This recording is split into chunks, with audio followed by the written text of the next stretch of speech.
Dieu. Je suis le pasteur Serge Tamutala de l'église Conversion des élus pour le salut. Aujourd'hui, je viens partager avec vous ces thèmes intéressants et aussi utiles pour les enfants de Dieu. Il s'agit tout simplement du fruit de l'esprit. Alors, il nous est demandé de répondre à cette question concernant le fruit de l'esprit, l'importance du fruit de l'esprit dans la vie d'un chrétien. Et à l'aide de la parole de Dieu, nous allons essayer d'apporter la lumière par rapport à cette question. Et déjà, d'entrée, j'aimerais dire que la Bible précise dans Galates 5, 22, je cite, que le fruit de l'esprit, c'est l'amour. Et ensuite, on explique ce qui découle de l'amour. Moi, j'aimerais déjà préciser une chose, c'est qu'en réalité, l'esprit n'a pas beaucoup de fruits. Ça, c'est une chose très très importante à comprendre parce que déjà, tout part du texte de Jean 3,16 qui explique que c'est par amour que notre Dieu a donné son Fils unique afin qu'il meure pour nous. Et c'est ainsi que c'est aussi dans l'amour que le Saint-Esprit nous donne la capacité de reproduire les caractères de Dieu parce que c'est par amour que Dieu fait tout. Et le fruit principal de l'esprit, c'est l'amour. Et c'est l'amour qui nous emmène à manifester la bénignité envers les autres.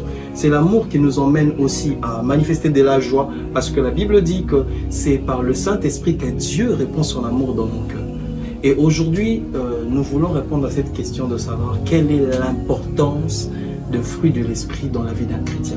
Le fruit de l'esprit dans la vie d'un chrétien, quelle est son importance? Sa véritable importance est que par le Saint-Esprit, nous avons la capacité de manifester les attributs ou les qualités principales que notre Dieu a démontrées envers nous avant que nous ne puissions lui donner nos vies.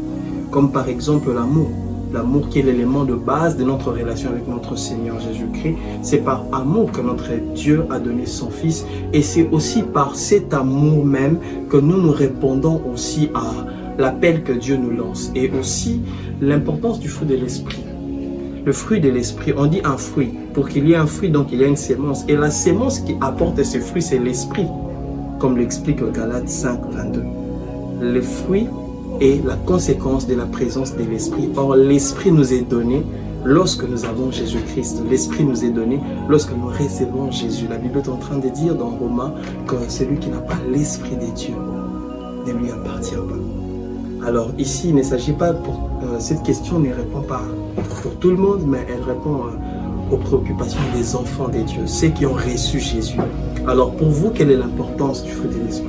Le fruit de l'esprit vous permet principalement de manifester les caractères de Dieu. L'esprit vous permet principalement de manifester le caractère de Dieu. Et qu'est-ce que l'on voit comme attribut de Dieu? Dieu est amour, Dieu est parfait, Dieu est patient, Dieu est dans la bonté, il est fidèle. Et nous aussi, nous avons la capacité par l'esprit de pouvoir manifester ces choses. Parce que dans le monde, il y a tout, mais il n'y a pas l'amour. Et nous, la différence entre ceux qui sont en Christ et ceux qui ne le sont pas, c'est que nous avons la capacité par amour de supporter ce qu'un homme qui n'a pas l'amour de Dieu ne peut pas supporter. Comme par exemple, Jésus nous demande d'aimer nos ennemis. C'est impossible pour une personne qui n'a pas l'amour de Dieu d'aimer ses ennemis. Nous le voyons avec Jésus. Jésus, sachant que Judas sera celui qui va lui vendre, mais Jésus l'a quand même aimé. Alors j'aimerais nous dire qu'il est très très important pour nous de vivre dans l'amour. Parce que l'élément de base, l'élément clé de notre relation avec notre Dieu, c'est l'amour. Et c'est ça qui doit aussi définir notre relation avec les autres. Aimons-nous, soutenons-nous, encourageons-nous, exhortons-nous. Parce que l'amour est la clé, l'amour est la base de tout. Et notre Dieu, la Bible dit, il est amour. C'était tout simplement là, pour moi, cette opportunité qui m'a été donnée pour pouvoir répondre à cette préoccupation.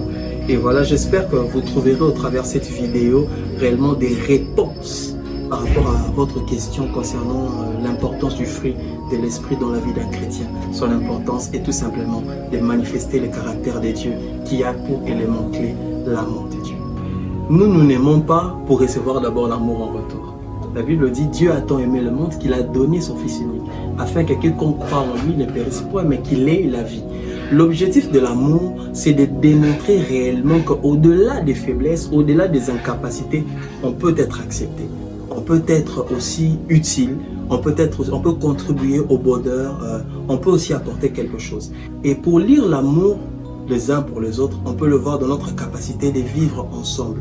Vous savez, la parole de Dieu nous enseigne très exactement, je cite, que nous ne pouvons pas nous ne pouvons pas supporter les afflictions si cela ne nous est pas donné par le Saint-Esprit. Nous ne pouvons pas supporter que l'on dise faussement de choses sur nous si cela ne vient pas du Saint-Esprit.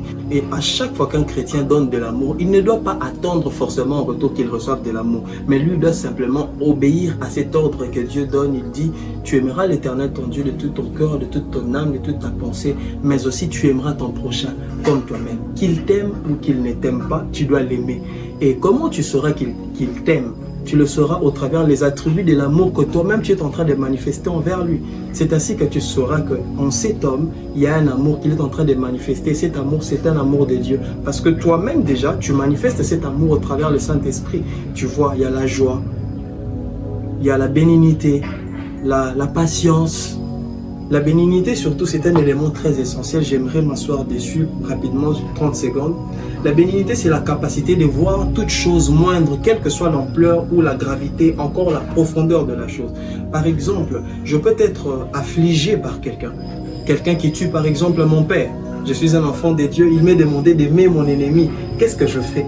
Je ne l'aime pas parce que j'ai la capacité de l'aimer, mais je l'aime parce que le Saint-Esprit me donne la capacité de l'aimer malgré la douleur que je ressens. Alors, l'amour que nous manifestons les uns pour les autres, ce n'est pas un amour qui vient des hommes, c'est un amour qui nous vient de Dieu. Parce que comme je le disais, la Bible dit que l'amour de Dieu se répand dans nos cœurs par son esprit. Peut-être que souvent, ce qui nous empêche de nous réunir aux autres, parce que nous nous regardons et nous disons que nous ne sommes pas parfaits. Nous nous disons que nous avons commis beaucoup trop d'erreurs pour être acceptés dans du monde. Nous avons trop de faiblesses. Nous sommes les reflets du mal. Mais j'aimerais dire à une personne que Christ a mis à disposition et à contribution son amour pour toi. La Bible est en train de dire dans 2 Corinthiens 5, 17 que si une personne elle est en Christ, elle est une nouvelle créature. Les choses anciennes sont passées, voici toutes choses sont devenues nouvelles. En Jésus, tu as la capacité d'avoir une nouvelle identité, l'identité de racheter de Christ. Et aujourd'hui, si tu dois faire un choix, un seul choix, ce serait d'accepter la vie éternelle, d'accepter Jésus, parce qu'en Jésus tu as la vie, en Jésus tu as l'amour, en Jésus tu seras comblé, en Jésus tu trouveras ce que le monde ne pourra jamais te donner. Et aussi, Jésus, s'il est mort, c'est pour nos péchés. Il n'est pas mort pour nos qualités, mais il est mort pour nos faiblesses. Il a accepté de prendre tes souffrances sur lui. Et aussi, n'oublie jamais que ce Dieu t'aime indépendamment de tes efforts. Alors, merci d'avoir suivi cette vidéo. J'espère que vous trouverez au travers ces petits extraits, vous trouverez consolation par rapport aux problèmes que vous avez dans vos cœurs. J'espère que cela va aussi fortifier votre foi. Cela va vous emmener encore à aimer le Seigneur. Cela va vous emmener à un amour véritable manifesté envers les autres. Et j'aimerais aussi prier pour ceux qui sont en train de me suivre. Là où tu es, laisse que le Seigneur comble ton cœur d'amour.